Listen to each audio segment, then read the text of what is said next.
Hello students, hope all you are fine. So today we'll discuss 14.1 exercise second question. Second question में क्या है? Factorise. Factorise का मतलब आपको पता है. फैक्टराइज का मतलब क्या होता है? गुणनखंड, उसको छोटा छोटा करके लिखना. जैसे मैं आपको ये कह दूं कि 10 को फैक्टराइज कीजिए, you can write here 2 into 5. मतलब क्या? फैक्टर. फैक्टर से फैक्टराइज बन गया यार. कहां से? फैक्टर से फैक्टराइज बन गया. मतलब अब 2 एक ऐसा नंबर है जो इसको भी डिवाइड, 10 को डिवाइड करेगा, और 5 भी एक ऐसा नंबर है जो 10 को डिवाइड करेगा. तो ये इसकी क्या बन गई? फैक्टराइजेशन बन गई. तो ऐसे ही फैक्टराइज करना है कि अब यहां पे इसको फैक्टराइज करो ग्रुप्स में, ताकि हमें ये पता चल जाए कि इसको कौन कौन सा नंबर डिवाइड कर सकता है. तो सबसे पहला रूल फैक्टराइज का याद रखना. क्या करोगे? कॉमन निकालोगे. इन दोनों में जो कॉमन होगा, अब इन दोनों में कॉमन क्या होगा? मैंने फर्स्ट सम जब करवाया था आपको बताया था, वो नंबर ढूंढो पहले. यहां पे क्या है? 42. यहां पे क्या है? 7. जो 42 को भी डिवाइड करता हो और 7 को भी डिवाइड करता हो. तो इसका मतलब क्या है? 7 जब आपने कॉमन निकालना है तो 7 बाहर लिख दीजिए. बाहर मतलब यहां पे अब क्या करोगे? आप ब्रैकेट शुरू करोगे. अब यहां पे 7 बाहर आ गया तो यहां पे क्या बचेगा? x बचेगा. मतलब जब मैं 7 को x के साथ मल्टीप्लाई करूंगा, ब्रैकेट ओपन करूंगा, तो यहां पे जो लिखा है ये आना चाहिए. अब यहां पे क्या होगा? देखो, अगर सबसे पहले ये देखो, अगर मैं आपको फिर बाद में शॉर्ट ट्रिक बताऊंगा. अगर आप यहां पे पहले इसको क्या लिख दो? 7 into x. 7 इंटू क्या लिख दिया? x.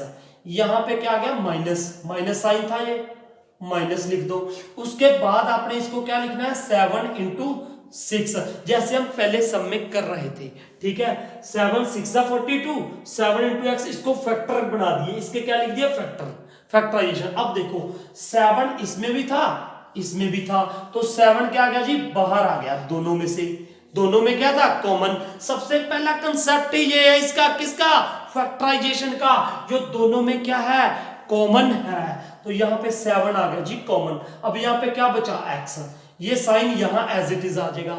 अब यहां पे 7 तो बाहर आ गया, यहां पे क्या बचेगा? 6. तो बस बच्चों, ये बन गई इसकी फैक्टराइजेशन, ये बन गया फैक्टराइज. तो मेरे ख्याल से समझ आया होगा. अब देखो, अगर आप डायरेक्ट भी कर सकते हो, मतलब इसका ये है यार, जब इसको बाद में आप ब्रैकेट खोलोगे, मल्टीप्लाई करोगे अंदर, तो क्या होना चाहिए? 7 इंटू एक्स, ये वाला आना चाहिए 7x. फिर 7 को 6 के साथ करोगे तो क्या आना चाहिए? 42. तो देखो आ रहा है, तो वेल एंड गुड. अब देखिए सेकंड सम, एक एक सम बताऊंगा मैं आपको इसका. अब ये देखिए 6p है, तो इसको मैं क्या लिख सकता हूं? 6 इंटू पी. ठीक है, 6 इंटू पी. अब देखो, अब कहने को ये भी है, कई बच्चे सोच रहे हैं कि सर मैं इसको 2 इंटू 3 क्यों नहीं लिख सकता? अरे यार लिख सकते हो, लेकिन मैंने पहले बोला है आपने बड़े से बड़ा कॉमन लिखना है, क्योंकि बाद में मल्टीप्लिकेशन में वही आएगा यार. और आगे जब जब आप जैसे जैसे बड़ी क्लासेस में जाओगे तो क्या होगा? क्या होगा? आपको बड़े से बड़ा ही कॉमन दिखाना है. मैं दोनों मेथड बता देता हूं आपको. देखिए 6 इंटू पी लिख दिया, क्या इसमें 6 आएगा? आएगा, क्योंकि 6 2 आपको पता होना चाहिए. 6 इंटू 2 क्या होता है? 12 होता है. तो आप यहां पे क्या लिख दोगे? 6 इंटू 2, और साथ में क्या था? क्यू लिख दो. अब इसमें 6 आ रहा है, इसमें भी 6 आ रहा है, दोनों में कॉमन, तो इसको निकाल दो बाहर यहां पे. तो ये क्या आ जाएगा? यहां पे P. अब यहां पे क्या आ गया? माइनस. तो यहां पे 6 तो बाहर चला गया था, पीछे क्या रह गया? 2 इंटू क्यू. वो क्या बन जाएगा? 2Q. तो बस ये आ गई इसकी फैक्टराइजेशन. ये क्या आ गई? इसकी फैक्टराइजेशन. फैक्टराइज कर दिया हमने इसको, तो ये बन गया फैक्टराइज इसका. क्लियर? अब एक और करते हैं. अब सुनिए इधर, यहां पे 7 था, यहां पे 14 था. तो क्या कोई ऐसा नंबर है जो 7 को भी डिवाइड कर दे, 14 को भी डिवाइड कर दे? कौन सा है? 7 है. कौन सा है? 7. तो यहां पे मैंने क्या लिख दिया? 7 इंटू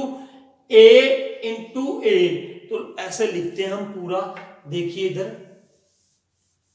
देखो इधर 7 इंटू ए प्लस, यहां पे प्लस था, प्लस, तो यहां पे 7 इंटू 2 इंटू ए. अब यहाँ पे 7 है यहाँ पे भी, तो 7 क्या आ गया जी, बाहर आ गया। अब इसमें ए था, इसमें भी ए था, ए ये भी बाहर आ गया जी। यहाँ पे मल्टीप्लाई का साइन डाल सकते हो आप, 7a। तो ब्रैकेट में क्या रहा, ये 7 और a तो बाहर आ गए, यहाँ पे क्या बचा ए, तो इसको आप इनसाइड लिख दो, फिर प्लस प्लस, ये 7 बाहर आ गया था a, तो यहाँ पे क्या रह गया 2, तो ये रह गया जी 7a, इसको ऐसे लिख दो a प्लस 2, ये आ गया आपका फैक्टराइज। अब आप सीधा डायरेक्ट भी कर सकते हो, देखिए डायरेक्ट कैसे करना है। मान लो यहां पे मैंने लिखा 7a² प्लस 14a, तो अब क्या करोगे, देखो सबसे पहले डायरेक्टली आप कैसे कर सकते हो, ये तो मैंने फैक्टराइज बना के कराया जैसे पहला सम करवाया था आपको। अब देखिए यहाँ पे 7 था, 7 यहाँ पे 14 था, मुझे एक ऐसा नंबर चाहिए जो इन दोनों को डिवाइड कर सकता हो, डिवाइड कर सकता है। अगर आपको इतना पता चल गया ना तो बिल्कुल ही आसान हो जाएगा ये। अब आपको पता है 7 7 के टेबल में आता है, 14 भी 7 के टेबल में आता है, तो आपने 7 बाहर लिख देना है। अब दूसरी बात, आ जाओ इस वेरिएबल पे, ए की पावर 2 है, यहाँ ए की पावर क्या है 1, यहाँ पे कम पावर है, मैंने पहले सवाल में बताया था, मतलब यहाँ ए की पावर 2 है, यहाँ पे ए की पावर 1 है, तो कम कहाँ पे हुई, यहाँ पे, तो ए की पावर 1 बाहर निकाल दो, यहाँ पे लिख दो ए। तो अब यहाँ पे मैंने बोला 7 था, 7 हमने बाहर निकाल दिया, अब 7 को 7 के साथ डिवाइड करोगे तो क्या आएगा, 1 आएगा, 1 लिखने की यहाँ पे जरूरत नहीं है। अब a², एक ए तो बाहर आ गया, अब यहाँ पे क्या बचा, ए बचा 1। फिर उसके बाद 7 के साथ 14 को डिवाइड करोगे तो क्या आएगा 2, तो यहाँ पे क्या लिख दोगे, 2 लिख दोगे, और ये ए एक तो बाहर आ गया था, तो इसका मतलब यहाँ पे ये आ गया, बिल्कुल ऐसे ही आएगा। अब देखो ध्यान से, आप फर्स्ट टाइम कर रहे हो 8th में, ये 8th में है बिल्कुल बेसिक, उसके बाद 9th में फैक्टराइजेशन, 10th में फैक्टराइजेशन चलेगा, ठीक है। तो अब फिर दोबारा बता दूं यार, आपने चेक कैसे करना है कि आप राइट ट्रैक पे जा रहे हो, तो क्या करोगे, 7a इंटू ए, इन दोनों को मल्टीप्लाई करो, मल्टीप्लाई करके ये आना चाहिए 7a, ए की पावर यहाँ पे 1 है, यहाँ पे 1 है, तो a की पावर 1 प्लस 1 क्या आ जाएगी, 2 आ जाएगी, तो इसका मतलब 7a² आ रहा है। उसके बाद जब इसको इसके साथ मल्टीप्लाई करोगे तो क्या आ जाएगा, 7 2 14, 14 और a आ जाएगा साथ में। तो ये था इसका मेथड ब्रेक करके, ये था इसका ड्रिफ्ट। आपको जो अच्छा लगता है वो करो, ठीक है। अब हम करते हैं नेक्स्ट पार्ट इसका, 4th सम, ठीक है। तो धीरे धीरे आपको समझ आ जाएगा, आप 1-2 बार इसकी प्रैक्टिस करोगे तो आपको आ जाएंगे, लेकिन विदाउट प्रैक्टिस तो यार कुछ भी नहीं होता। Practice makes a man perfect, इसीलिए बोलते हैं। और मैथ्स एक ऐसा सब्जेक्ट है, जब तक आप 2-3 बार प्रैक्टिस नहीं करते तब तक नहीं आएगा। और अगर एक बार आपने जो 3 बार आपने प्रैक्टिस कर ली, उसके बाद आपको याद करने की जरूरत नहीं है, बाकी सब्जेक्टों की तरह। तो अब ये देखिए 4th पार्ट देखते हैं इसका, -16z प्लस 20z³। अब देखता हूं मैं आपको धीरे धीरे शॉर्ट करवाने के लिए। क्या देखिए, ये 16 है, ये 20 है, तो कौन सा बड़े से बड़ा नंबर है जो 16 और 20 को डिवाइड कर सकता है? अरे यार 4 तो है, 4 है तो 4 यहाँ पे लिख दो ना। उसके बाद यहाँ पे z क्या है, 1 है पावर, यहाँ पे क्या है 3 है, तो कम कौन सा है 1, तो यहाँ पे z बाहर निकाल दो। अब यहाँ पे 4 मैंने ऐसा नंबर लिखा था जो इसको भी डिवाइड करता है, इसको भी डिवाइड करता है, तो अब कर दो ना डिवाइड। देख क्या रहे हो, 16 को जब 4 के साथ डिवाइड करोगे तो क्या आएगा, 4 ही आएगा, और यहाँ पे माइनस था तो -4 लिख दो, ठीक है। उसके बाद देखिए -4 जेड ये बाहर आ गया। अब यहाँ पे क्या था, प्लस था। अब यहाँ पे क्या है 20, तो अब 4 बाहर निकाला था ना, ये दोनों को डिवाइड करेगा। अब 20 को 4 के साथ डिवाइड करोगे, 20 को 4 के साथ डिवाइड कर दोगे तो क्या आएगा, 5 आएगा। तो यहाँ पे क्या लिख दो, 5। अब जेड की पावर कितनी थी, 3, एक तो बाहर आ गया, तो पीछे कितने बच गए, 2 बच गए। तो यहाँ पे जेड की पावर क्या आ गई जी, 2 आ गई। तो ये बन गई जी इसकी फैक्टराइजेशन, फैक्टराइज हो गया जी। क्लियर। फैक्टराइज का मतलब ही क्या है, कॉमन निकालना है भैया, यहाँ पे कॉमन निकालना है। तो अगला पार्ट करते हैं हम इसका, फिफ्थ पार्ट। फिफ्थ पार्ट में देखिए क्या है, फिफ्थ पार्ट 20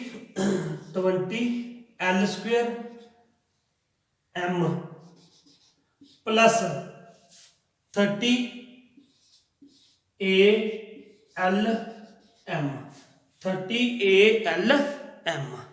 अब देखिए, देखिए ध्यान से, सबसे पहले क्या देखिए, अरे यार सब कुछ आपके सामने है। मैंने आपको बोला था ये क्या है 30, अरे ये क्या है 20। तो 20 और 30 को कौन सा बड़े से बड़ा नंबर है जो डिवाइड कर सकता है, अरे बोलो ना 10। 10 का टेबल तो सबको ही आता होता है। तो यहाँ पे क्या आ जाएगा, 10 बाहर आ जाएगा। अब देखिए एल इसमें है, इसमें भी है। एल की पावर यहाँ पे क्या है, 1 है, यहाँ पे क्या है 2। तो मैंने क्या बोला, जिसमें कम हो पावर, तो यहाँ पे 1 थी तो एक एल बाहर आ गया। उसके बाद यहाँ पे एम है, एम की पावर कितनी है 1, यहाँ पे भी कितनी है 1, तो m बाहर आ गया। तो now what you can write here, हमने वो नंबर देखा था जो इन दोनों को डिवाइड कर सकता हो। तो अब डिवाइड कर दो, 20 को 10 के साथ डिवाइड करोगे तो क्या आएगा भैया, 2 आ जाएगा। 2 और यहाँ पे l की पावर कितनी है 2, एक तो बाहर आ गया भैया, तो अंदर कितने रह गए, एक भैया। l यहाँ पे आ गया, m पहले ही बार थे तो अंदर नहीं आ सकते। यहाँ पे क्या था, प्लस था। तो अब 30 को 10 के साथ डिवाइड, जो बाहर कॉमन निकालना है उसके साथ डिवाइड करना है। क्लियर। तो अब 10 3 क्या हो जाएगा 30, एल भी बाहर है, एम भी बाहर है, तो यहाँ पे ये ए वाले भैया बच गए। तो अब ये हो गई फैक्टराइज। उसके बाद यार चेक भी तो कर सकते हो, कैसे, ये डिस्ट्रीब्यूटिव प्रॉपर्टी होगी ना एक तरह से। जब ब्रैकेट खोलते हैं तो क्या करते हैं, इसको मल्टीप्लाई करनी है, 10 2 20, 20 एल 1 1 2 हो गया, m आ गया। इसको इसके साथ मल्टीप्लाई करोगे तो ये आएगा, इसको इसके साथ करोगे तो ये आ जाएगा। अरे भैया आ रहा है। तो ये हो गया जी हमारा फिफ्थ पार्ट। अब करते हैं हम इसका सिक्स्थ पार्ट। सिक्स्थ पार्ट भी आसान ही है। अरे भैया अब तक तो मेरे ख्याल से आपको आ गए होंगे। 5x² y minus 15x Y square. तो अब देखिए इसमें क्या कॉमन आएगा, सबसे पहले यहाँ पे 5 है, यहाँ पे 15 है, कौन सा नंबर है जो दोनों को डिवाइड कर देगा, 5। क्या आ जाएगा 5। तो यहाँ पे ये क्या आ गया जी 5 आ गया। उसके बाद x की पावर 2 है, यहाँ पे x की पावर 1 है, तो क्या बाहर आएगा, x आएगा जिसमें पावर कम है। अब यहाँ पे y की पावर 1 है, यहाँ पे 2 है भैया, तो y की पावर 1 कम है 2 से, तो बाहर क्या आ गया, y आ गया। अब यहाँ पे 5 भी बाहर आ गया, x भी y भी, क्या बचेगा, एक x बचेगा।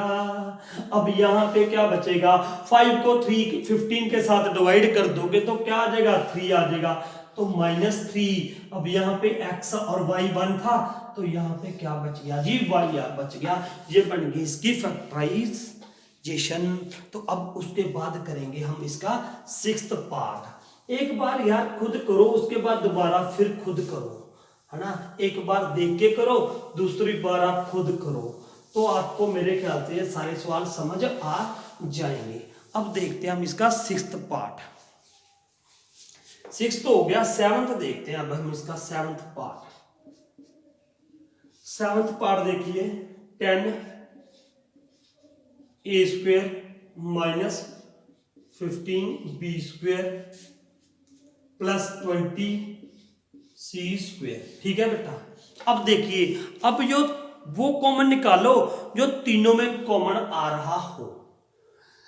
सबसे पहले तो ये 10 है, ये 15 है, ये क्या है 20। कोई ऐसा नंबर ढूंढिए बड़े से बड़ा जो 10 को भी डिवाइड करे, 15 को भी, 20 को। वो कौन सा आएगा? 5 ही तो आएगा यार। यहाँ पे क्या आ गया जी? 5। अब यहाँ पे a है, यहाँ पे a है नहीं है, यहाँ पे भी a नहीं है, b इसमें है, इसमें नहीं है, इसमें नहीं है, तो और कुछ भी हम कॉमन नहीं निकाल सकते हैं। कॉमन हमने फर्स्ट सम में सीखा था, वो कॉमन निकाल सकते हैं जो क्या हो? तीनों में कॉमन हो। तो अब यहाँ पे क्या बढ़ गया जी? 5। तो 5 आ गया यहाँ पे। 10 को 5 के साथ डिवाइड करोगे क्या आएगा? 2। यहाँ पे क्या आ गया? a square minus 3। 15 को 5 के साथ डिवाइड करोगे क्या आएगा? 3। 3b स्क्वायर प्लस 20 को 5 के साथ करो क्या आ जाएगा? 4। तो यहाँ पे क्या आ गया जी? c square. ये बन गया फैक्टराइज। अब इसके बिना हम कॉमन निकाल नहीं सकते थे, तो नहीं आएगा। अब देखिए नेक्स्ट सम। नेक्स्ट क्या है जी? -8th सम। 8th सम -4a square plus 4ab -4ca। ठीक है, अब देखिए, अब इनमें कॉमन क्या आएगा? देखो यार, सबसे पहले तो 4 यहां पे भी आ रहा है, यहां पे भी आ रहा है, यहां पे भी आ रहा है। आप 4 कॉमन निकाल दो, मतलब 4 को डिवाइड कर सकता है, कर सकता है। उसके बाद a यहां पे भी आ रहा था, यहां पे 2 टाइम्स a की पावर 2 थी। अब यहाँ पे एक a है, यहाँ पे एक a है, तो इसका मतलब मैंने क्या बोला था? वो निकालना है यार जो क्या हो? कम वाला हो। तो a कम है, यहाँ पे a निकाल दो। उसके बाद इसमें तो कुछ और ही नहीं है यार। जब इसी में और कुछ नहीं है तो आगे देखने की जरूरत नहीं है, क्योंकि फिर हम कॉमन नहीं निकाल सकते। अब देखिए यहाँ पे क्या आ जाएगा फिर ब्रैकेट में? 4 भी बाहर आ गया, एक यहाँ पे a बच गया, एक ये माइनस वाले भैया बच गए। उसके बाद प्लस 4 भी बाहर आ गया, a भी बाहर आ गया, यहाँ पे क्या बचा? b आ गया जी।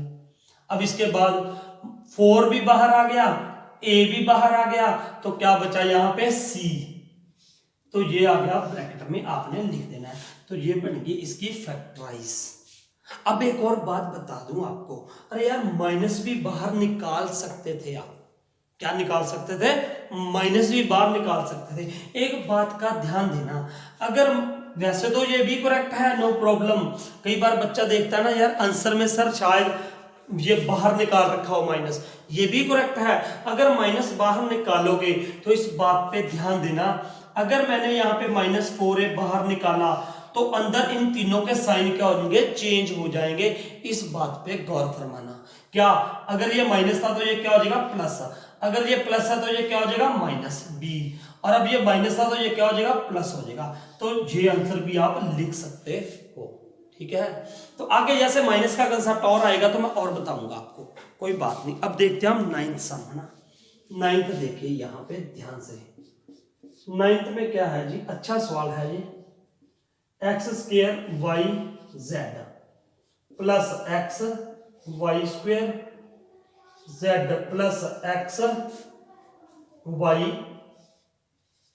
z square. अब देखिए, अरे यार मैं एक एक सम कराने का मतलब मेरा यहाँ पे इस ये है, क्योंकि ये बिगनिंग है आपकी फैक्टराइजेशन की 8th क्लास में। उसके बाद 9th में जाओगे तो इतने डिटेल में नहीं बताएगा कोई, वो तो टीचर ये सोच के चलेगा 8th में आप ये बेसिक कर चुके हो।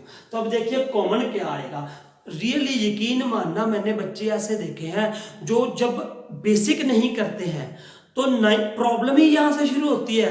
तो 9th में पूरा चैप्टर है सेकंड पॉलिनोमियल्स, वो तब तक नहीं आएगा जब तक ये फैक्टराइजेशन नहीं आती होगी। और दूसरी बात, उसके बाद तो यार हर एक चैप्टर में फैक्टराइजेशन यूज होनी ही होनी है, और इसीलिए मैं आपको एक एक सम बता रहा हूं यहाँ पे। तो ध्यान से देखते रहिएगा। अब यहाँ पे कॉमन क्या आएगा, देखो ध्यान से, कॉमन क्या आएगा। देखो x इसमें है, इसमें भी है, इसमें भी है, तो x भी बाहर आएगा, ये तो डेड श्योर है। अब आएगी कितनी पावर? यहाँ पे 2 थी, यहाँ पे 1 थी, यहाँ पे 1 थी, तो इसका मतलब 1 बाहर आ जाएगी। उसके बाद y यहाँ पे भी था, यहाँ पे भी था, यहाँ पे भी था, तो y भी बाहर आ जाएगा 1।